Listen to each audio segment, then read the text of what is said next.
नमस्कार दोस्तों, let's learn the economics में आपका स्वागत है।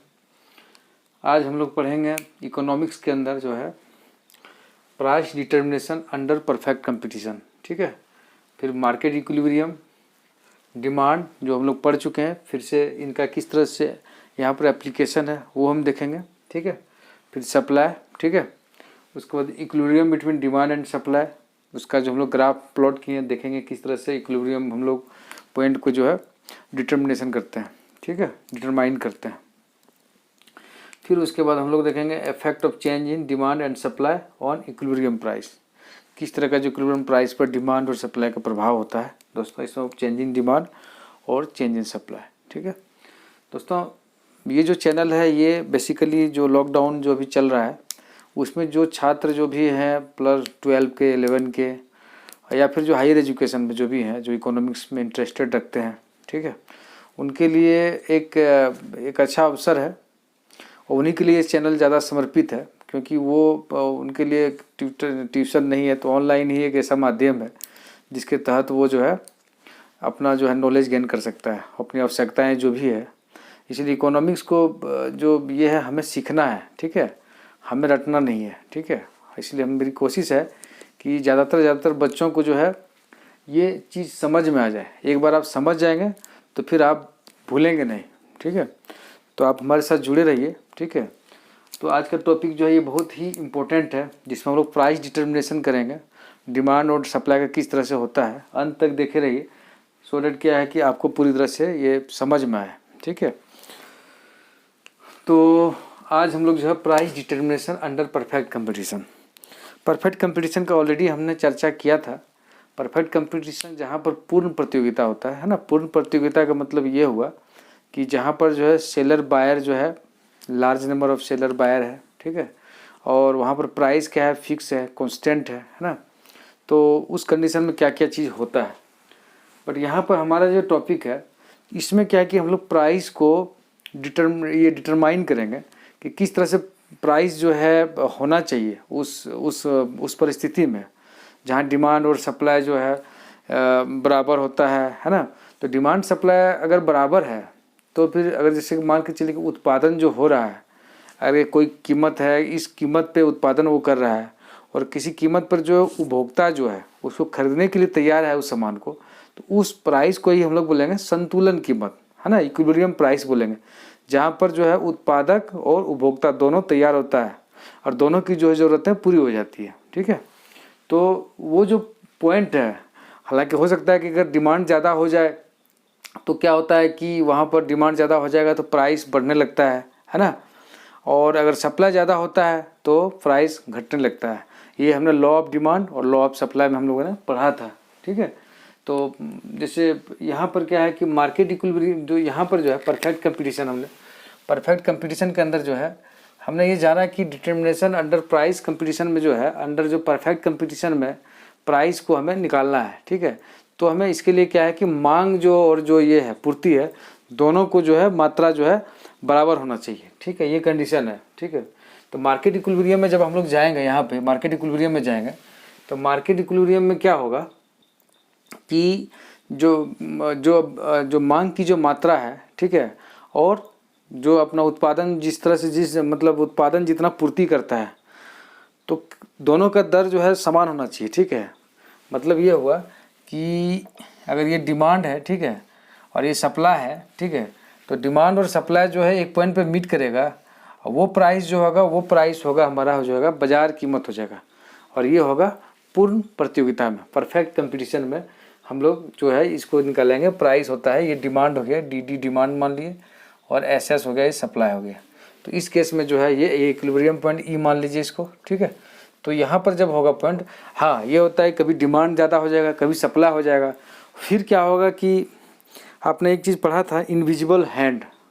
इनविजिबल हैंड जो हम लोग शुरू में जो पढ़े थे, इनविजिबल हैंड में ये होता है कि अगर बाज़ार है जहाँ पर अगर गवर्नमेंट का या फिर किसी भी चीज़ बाहर से जो किसी का हस्तक्षेप नहीं है, तो अगर कोई चीज़ें जैसे डिमांड में बढ़ोतरी हो गया है ना, या तो सप्लाई में बढ़ोतरी हो गया, तो क्या होता है कि इनविजिबल हैंड होता है, एक होता है जो दिखाई नहीं देता है, वो क्या करता है उसको संतुलन करने की चेष्टा करता है। ठीक है, उसको संतुलन करने की चेष्टा करता है, तो वो इनविजिबल हैंड है, ठीक है, तो वो क्रियाशील होता है, वो बाजार वाला केस में होता है, ठीक है।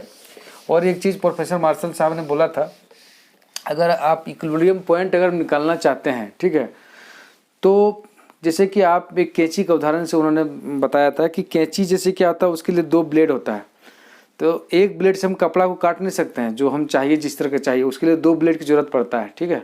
उसी तरह डिमांड और सप्लाई को होना चाहिए। अगर हम प्राइस को एक संतुलन प्राइस पे अगर हम उसको डाटा को निकालना चाहते हैं, संतुलन प्राइस का वैल्यू हमें चाहिए होता है, तो हमें डिमांड और सप्लाई 2 चीज़ें चाहिए होता है, ठीक है, तभी हम जो है प्राइस को उसका निकाल सकते हैं, उसका वैल्यू निकाल सकते हैं, प्राइस कितना होना चाहिए, किस प्राइस पे जो है डिमांड और सप्लाई जो है दोनों जो है एक दूसरे को मीट करता है, काटता है, ठीक है, यहाँ पर जैसे काटा हुआ है, ठीक है, और किस तरह से जो है उसका वैल्यू होगा, ठीक है।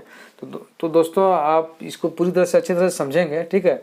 हमने यहाँ पर क्या किया है कि equilibrium between demand and supply, equilibrium जो होगा डिमांड और सप्लाई, मैंने डिमांड के अगर विषय में चर्चा करें, डिमांड ऑलरेडी हमने जो है पढ़ाया है कि डिमांड जो होता है किस तरह से प्राइस और क्वांटिटी में जो है रेसिप्रोकल रिलेशन होता है, ठीक है।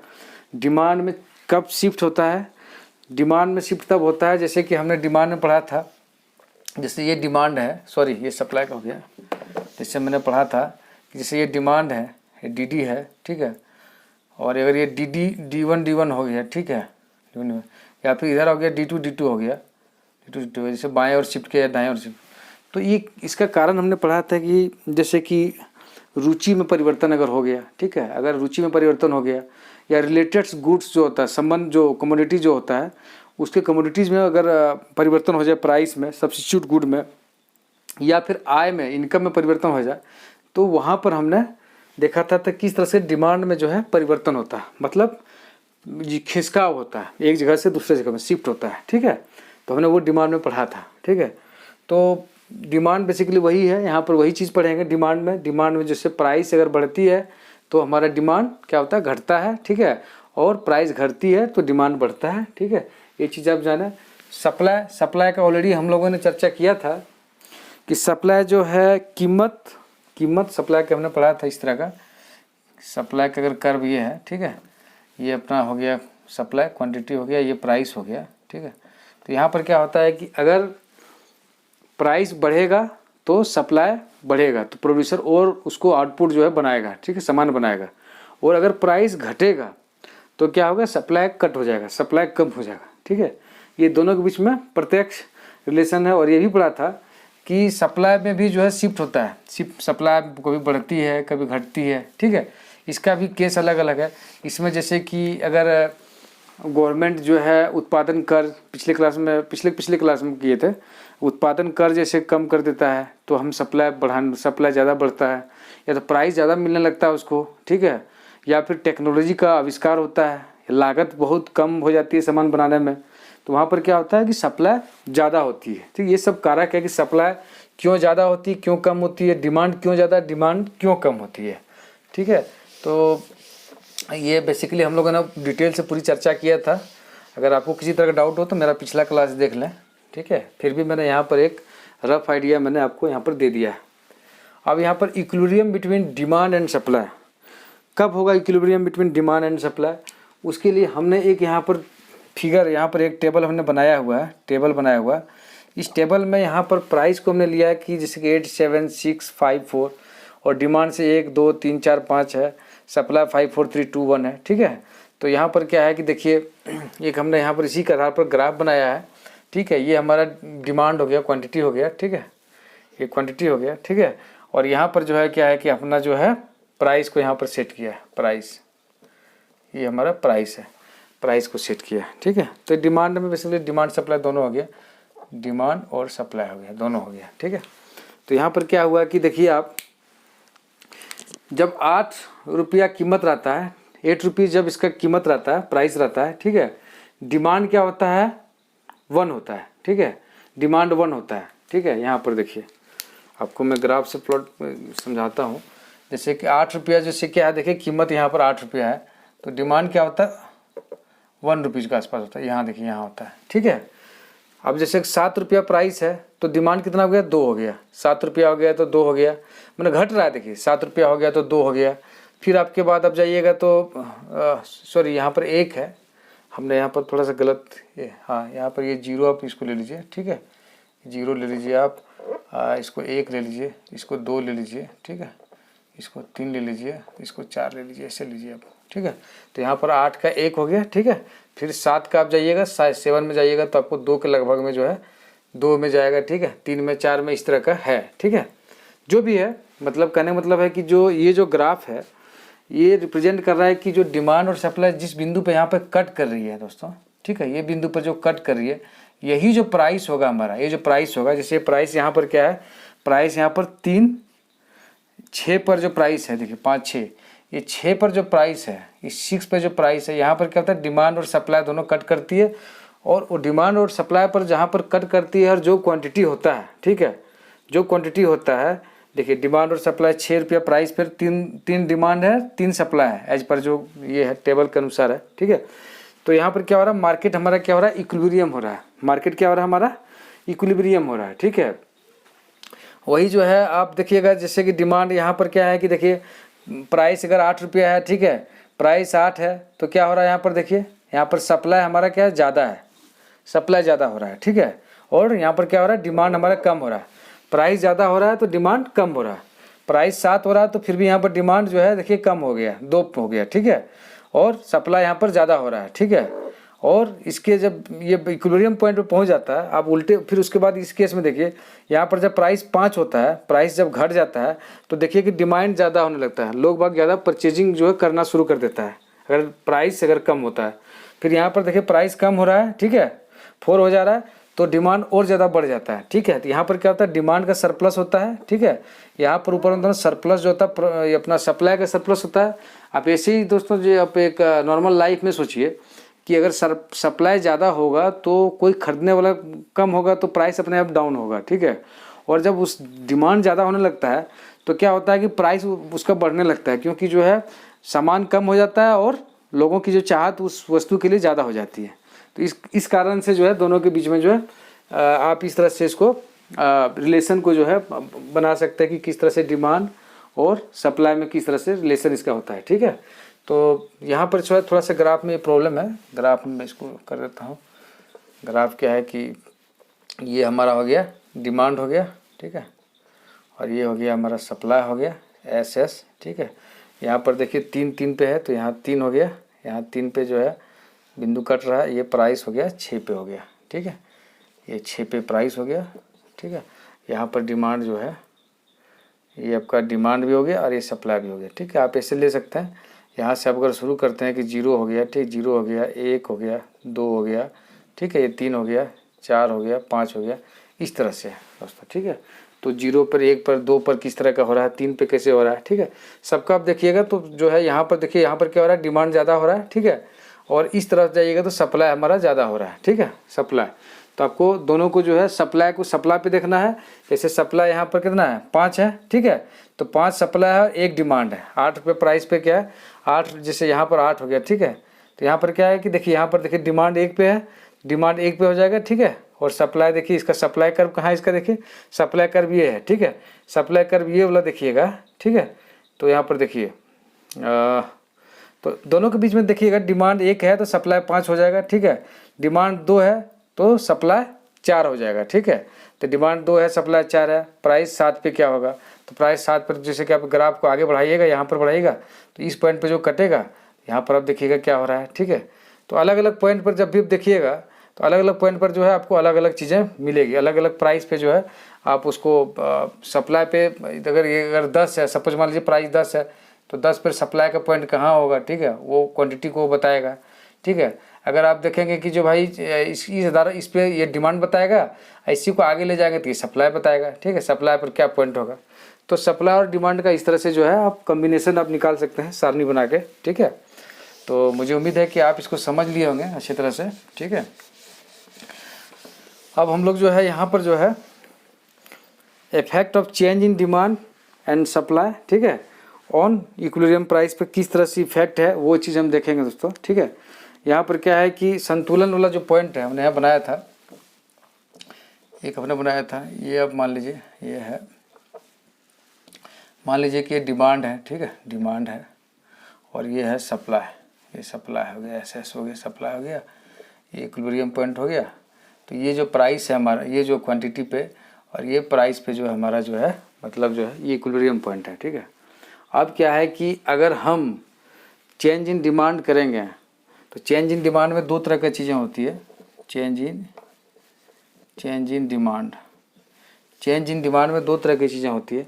एक डिमांड में कमी जब होगा तो क्या होगा, प्राइस और क्वांटिटी में फ़र्क होगा, और एक डिमांड जब आप ये है डिमांड ज़्यादा होगा तो प्राइस और सप्लाई में किस तरह का होगा, इफेक्ट होगा, ये चीज़ हम देखेंगे, ग्राफ से देखेंगे, ठीक है। आप यहाँ पर देखिए, यहाँ पर क्या है कि देखिए पहले जो हमारा जो है डिमांड मान लीजिए ये है डी है, ठीक है। यहाँ पर सप्लाई को हम कांस्टेंट मानते हैं दोस्तों, ठीक है। ये डिमांड हो गया, ठीक है। ये हमारा सप्लाई है, ये सप्लाई एस और एस ये जो है हम कांस्टेंट मान लिया है, ठीक है। यहाँ पर डिमांड में हम मान लेते हैं कि बढ़ोतरी हो रहा है, डिमांड ज़्यादा हो रहा है, तो डिमांड ज़्यादा होगा तो दाहिने ओर होगा D1 होगा, D1 होगा, ठीक है।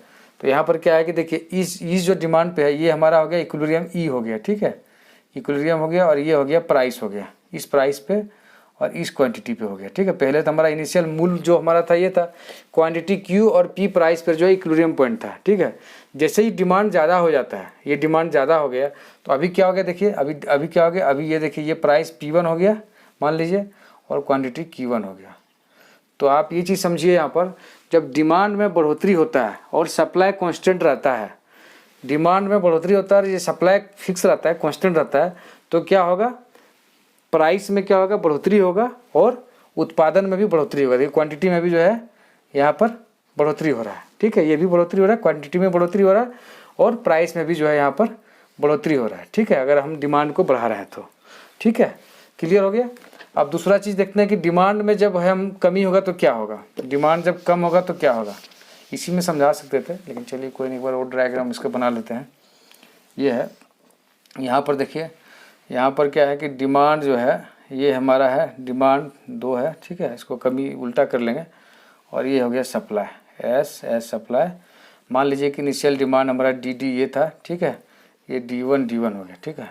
यहाँ पर क्या हुआ कि डिमांड में हमारा कमी हो गया, तो डिमांड में कमी हुआ तो देखिए यहाँ पर इनिशियल प्राइस जो था और इनिशियल जो क्वांटिटी था, ये क्वांटिटी Q था, ये प्राइस P था, ठीक है, वो ये मान लीजिए अभी डिमांड D से D1 में आ गया, कम हो गया, ठीक है।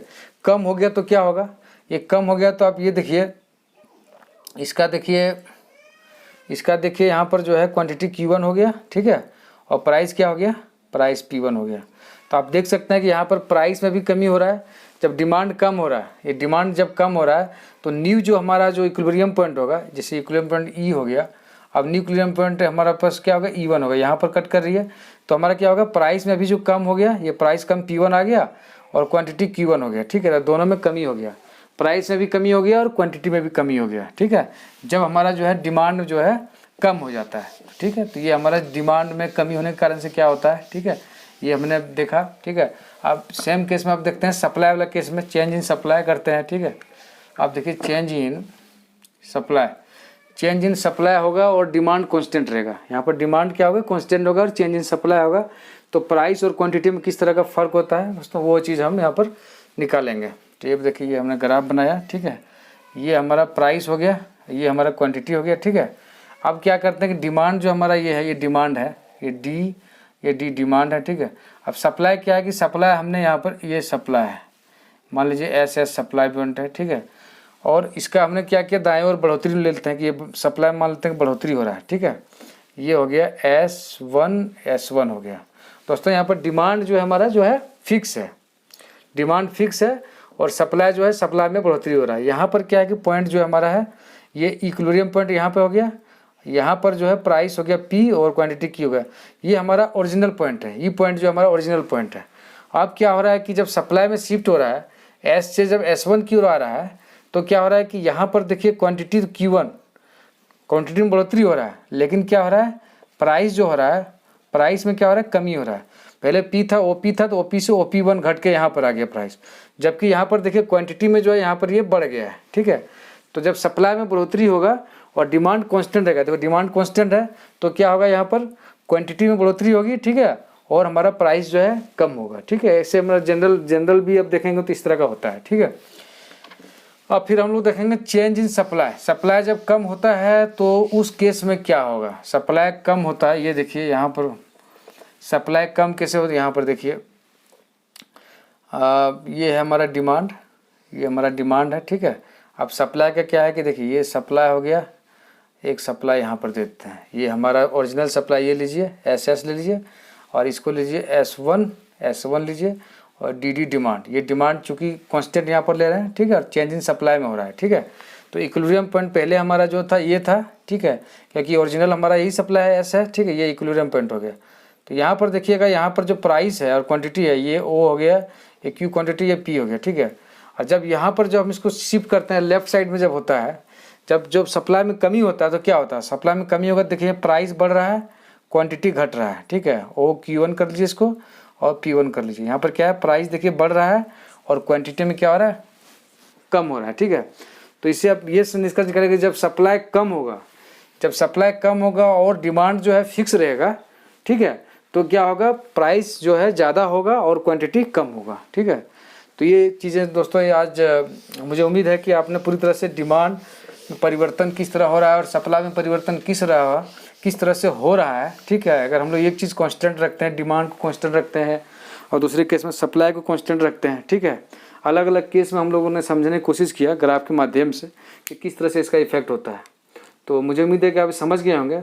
नई क्लास जब लेंगे तो उस क्लास में जो है दोनों चीज़ लेंगे, डिमांड में किस तरह से सेम प्रोपोर्शनल में अगर खिंचकाव हो रहा है और सप्लाई में भी खिंचकाव हो रहा है तो उसका हम जानेंगे किस तरह से प्राइस और उसके क्वांटिटी में उसका परिवर्तन होता है, वो चीज़ हम लोग सीखेंगे अगले क्लास में। दोस्तों आज अगर ये वीडियो आपको अच्छा लगा हो तो आप सब्सक्राइब कीजिए, ठीक है, शेयर कीजिए और लाइक कीजिए, कमेंट कीजिए, ताकि और भी जो इच्छुक, जो इकोनॉमिक्स में इच्छुक छात्र हैं वो इसको मतलब उनको इस वीडियो एक्सेस हो सके, मिल सके, ठीक है, और जान सके इस लॉकडाउन के समय में। आज के लिए इतना ही दोस्तों, जय हिंद।